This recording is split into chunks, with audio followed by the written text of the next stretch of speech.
देखो, ऐसे टेंशन में सर पर हाथ रखकर मत बैठो यार। हर चीज तो परफेक्ट नहीं होती ना चारू। शादी ब्याह के मामलों में कहीं ना कहीं थोड़ी बहुत आंखें मूंदनी ही पड़ती है। फिर शैलजा भी कोई छोटी बच्ची तो नहीं है। 32वीं पार कर जाएगी जून में। हाँ, वो तो है। गहरी सांस लेते हुए बोली चारू। तो तुम अपना जी इतना उदास मत करो। वैसे भी अभी पक्की तो नहीं हुई है ना शादी। अभी शैलजा भी अनूप से मिलेगी। दोनों के विचार मिलेंगे।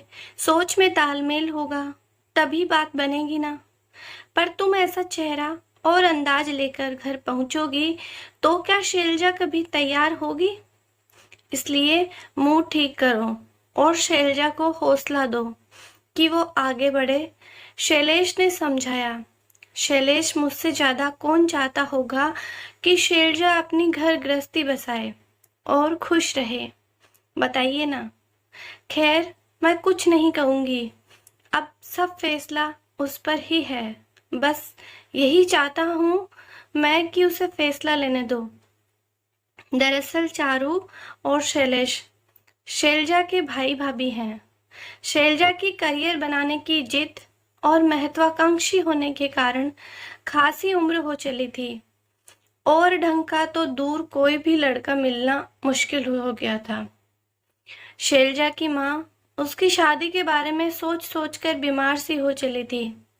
शैलेश और चारू ने अपनी तरफ से ऑफिस कलीग, आस पड़ोस, सारे रिश्तेदारों तक को बता रखा था। पर किसी ने एक भी अच्छे लड़के का पता नहीं बताया। तो उन्होंने मैट्रिमोनियल साइट का सहारा लिया। तब जाकर एक लड़का मिला, रेलवे में अफसर। थोड़ा उम्र दराज तो था पर नेवर मैरिड था। ये बड़ी बात थी। सब कुछ तो अच्छा ही था। फोटो एक ही डाल रखी थी, साइट पर भी, साइट पर वो भी दूर से। उसमें टोपी पहना अनूप ठीक ही लग रहा था। और संयोग की बात थी, उसकी पोस्टिंग भी उसी शहर में थी। लड़के की प्रोफाइल देखने के बाद शैलजा और सासू माँ की तरफ से भी बात बढ़ाने की हरी झंडी थी। जब शैलेश ने अनूप से उसकी और फोटो मांगी तो उसने सीधे मिल ही लेने की बात की। उसी सिलसिले में आज शैलेश और चारू उससे एक कैफे में मिलने गए थे और मिलकर वापस लौटे थे और उसी की चर्चा करते हुए घर जा रहे थे। अब बात चारू की। शैलेश को लग रहा था कि चारू एक केयरिंग भाभी है। वो लड़के अनूप की उम्र और सर के उड़े हुए बालों के लिए परेशान है। पर बात ये थी कि आज से 5 साल पहले इसी लड़के अनूप से चारू की शादी की बात लगभग तय थी। मम्मी, लड़का अभी तो क्लर्क की नौकरी करता है पर साथ ही तैयारी भी कर रहा है। बहुत जल्द अफसर बन जाएगा। तब तो हम इसकी तरफ देख भी नहीं पाएंगे। उत्साहित मजले भैया का इशारा दहेज की तरफ था। कितना मांग रहा है अभी? माँ ने पूछा। वो तुम छोड़ो, हम 3 भाई हैं ना, मिलकर सब कर लेंगे। तुम बस फोटो देखो और बताओ कि सही तो लग रहा है ना तुम्हें। भैया ने मम्मी को फोटो दिखाई। हाँ, रंग तो गेहुआ है पर चेहरे पर चमक है। अच्छा लग रहा है ये तो। पर बेटा, तुमने विकास और विनय, बड़े और छोटे बेटे से बात की है? वो पैसे देने के लिए तैयार है? क्यों नहीं देंगे भला? एक ही तो बहन है हमारी। भैया इतनी अच्छी नौकरी कर रहे हैं और छोटे की तो अभी शादी भी नहीं हुई है। सारा पैसा तो जमा ही कर रहा है ना अभी। पर तय करने से पहले पूछ लेता एक बारी। रुको, मुझे तो शक नहीं है पर तुम कह रही हो तो अभी पूछकर तसल्ली कर लेता हूँ। मजले भैया ने जोश से दोनों भाइयों को पारी पारी से फोन लगाया पर दोनों तरफ से वैसा संतोषजनक जवाब नहीं मिला जैसी उम्मीद थी। एक तो अभी अभी फ्लैट बुकिंग करवाई है, दूसरी बात नीना की डिलीवरी का टाइम है। पता नहीं कितना पैसा लगे, क्या लगे। पर बहन है, थोड़ा बहुत तो दे ही दूंगा मैं। बड़े भाई का ये कहना था। भैया नई नौकरी है, ऑफिस दूर था तो कार लेना जरूरी था। खर्चे तो बहुत हैं और पैसा भी कोई बिजनेसमैन की तरह नहीं आता ना। बंदी बंधाई सैलरी, किराया, घर खर्च। पर भैया जो बन पड़ेगा करूंगा मैं। छोटे भाई ने भी हाथ लगभग खड़े ही कर दिए।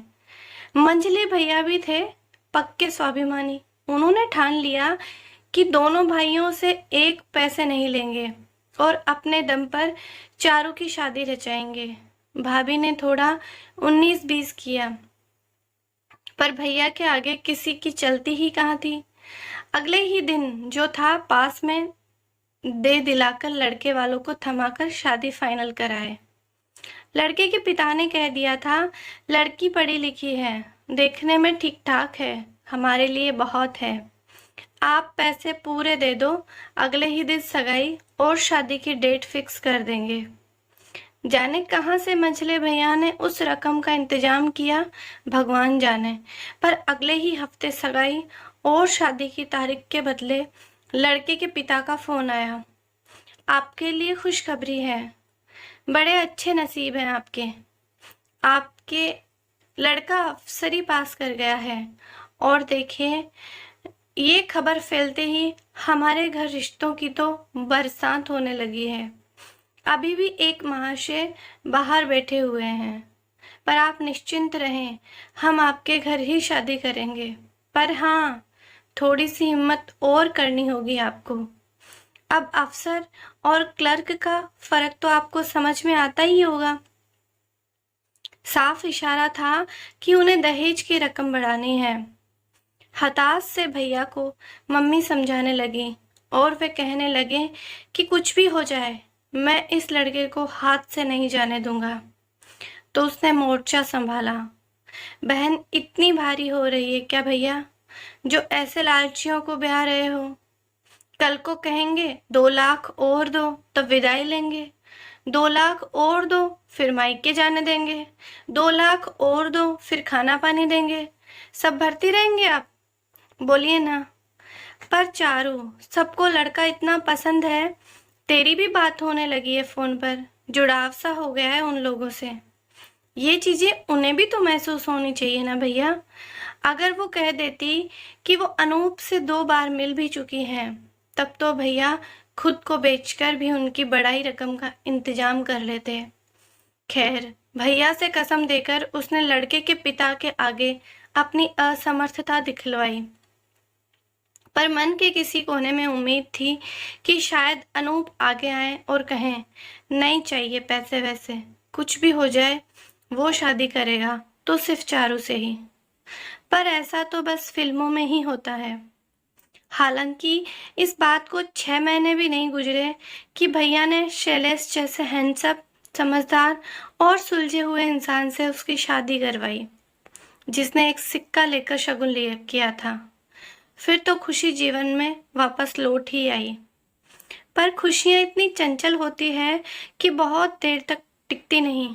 छोटा सा परिवार शैलेश का, वो बहन शैलजा और माँ, पर हर तरह से लायक शैलजा करियर के कारण शादी के चक्कर में पड़ना ही नहीं चाहती थी और उसे मनाते मनाते इतना समय बीत गया कि लड़के मिलने भी बंद हो गए। और अब जब एक मिला भी तो कैसा था लड़का, उसके बात करने का ढंग, व्यवहार। घर पहुंचते ही सासू माँ ने प्रश्नों की झड़ी लगा दी, सब बहुत अच्छा है मम्मी, अब एक बार शैलजा मिल ले, ओके कर दे तो सब फाइनल ही है। वो तो फोन पर बात करती ही है, पर बेटा लड़के के माँ बाप तो अब है नहीं, एक भाई और एक बहनोई है, तो उनसे भी बात कर लेता, अगर कोई मांग फरमाइश कुछ हो तो। मम्मी, लड़के ने अपना प्रोफाइल खुद बनाया है और सारी बात खुद कर रहा है शुरू से। मैंने भी भाई और बहनों से बात करने के बारे में पूछा तो अनूप ने कहा वो लोग अपने जीवन में व्यस्त हैं और चाहते हैं कि मैं अपने फैसले खुद लूं। वैसे ही बहुत देर हो चुकी है। काश इतना स्वावलंबी वो उस समय होता तो ना मझले भैया के मन में सरकारी नौकरी वाले वर्ग की कसक रहती और ना ही अधेड़ावस्था तक अनूप अपनी दुल्हनी तलाशता रहता। पर हाँ, एक सबसे भाग्यशाली वही रही कि उसे शैलेश मिल गए। पति ही नहीं, एक बहुत ही अच्छे दोस्त भी। चारू सोच रही थी, पर मन में लगातार ये बात चुभ रही थी, तो उसने आखिरकार सारा किस्सा शुरू से अंत तक सब कुछ शैलेश को बता ही दिया। तो क्या हो गया चारू, लड़का और लड़की जब तक कुंवारे रहते हैं, उनकी शादी की 100 जगह बात चलती है, तो क्या हो गया। पर मैं मिली भी थी अनूप से 2 बार शैलेश कैफे में, पर दोनों बार उसकी जिद पर ही। पर हाँ, कहीं ना कहीं उसे अपना होने वाला पति मानकर ही मिलने गई थी मैं उससे। चारू ने नजरें झुकाकर कहा, अच्छा ऐसी बात। लेकिन एक बात पता है तुम्हें, अपनी फेवरेट हीरोइन से तो मैंने कॉलेज लाइफ में शादी भी कर ली थी। शादी? हाँ, अपनी फेवरेट हीरोइन की बड़ी सी तस्वीर अपने कमरे में लगा रखी थी मैंने, और एक दिन भावनाओं के जोश में फिल्मी स्टाइल में उस तस्वीर को सिंदूर भी लगा दिया था। तुमने तो सिर्फ माना था ना पति, मैंने तो पत्नी बना भी लिया था। इस बात पर और शैलेश के कहने के अंदाज पर पूरे दिन तनाव से गुजरी चारू खूब जोरों से खिलखिला उठी। श्रीमती जी, वर्तमान में जियो ना। आज हम दोनों एक दूसरे के पति पत्नी हैं और हम दोनों को एक दूसरे पर पूरा भरोसा है। यही हमारे लिए महत्वपूर्ण है। किसको किससे जुड़ना है सब पहले से तय होता है। शैलेश ने कहा तो मन ही मन चारू ने फिर भगवान का शुक्रिया अदा किया इतने अच्छे पति के लिए। फिर तो अनूप और शैलजा को पहली बार मिलाने चारू ही ले गई थी। मौका पाते ही अनूप ने अपनी कायरता के लिए उससे माफी भी मांगी। उसने भी बात को ज्यादा ना खींचते हुए उसे मन से माफ कर दिया। दोनों ने 3-4 मुलाकातों के बाद ही शादी की सहमति जता दी। खूब धूमधाम से शादी हुई। बड़ी भाभी के नाते जब शैलजा की विदाई के वक्त अनूप चारू के पैर छूने के लिए झुका तो बोल पड़ा, भगवान ने एक साथ 2-2 खुशियां दे दी। शादी भी हो गई और पश्चाताप से मुक्त होता रहूंगा हर बार आपके पांव छूकर। भाभी जी, बेटी दी है अपने घर की आपको। उसके चेहरे पर जितनी बार मुस्कान लाएंगे समझ लीजिएगा माफी मिलती जा रही है। शैलजा के लिए भावुक हो रही चारू ने मुड़ते हुए कहा। तभी शैलेश पीछे खड़े मिले। अनूप जी, वैसे भी आपने सुना ही होगा, जोड़ियां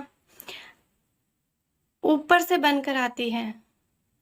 तो हमारी श्रीमती जी कहीं और चली गई होती तो हमारा क्या। मजाकिया स्वर में शैलेश ने कहा, भाई साहब, फिर मेरी तरह आप भी अभी तक राह देखते रहते शादी की, और क्या। अनूप की इस बात पर अनूप और शैलेश के ठहाके में चारू की मुस्कुराहट भी शामिल हो गई। दोस्तों, आपको हमारी ये कहानी कैसी लगी प्लीज़ कमेंट में ज़रूर बताइए, और लाइक एंड सब्सक्राइब करना तो प्लीज़ मत भूलिए। Thank you.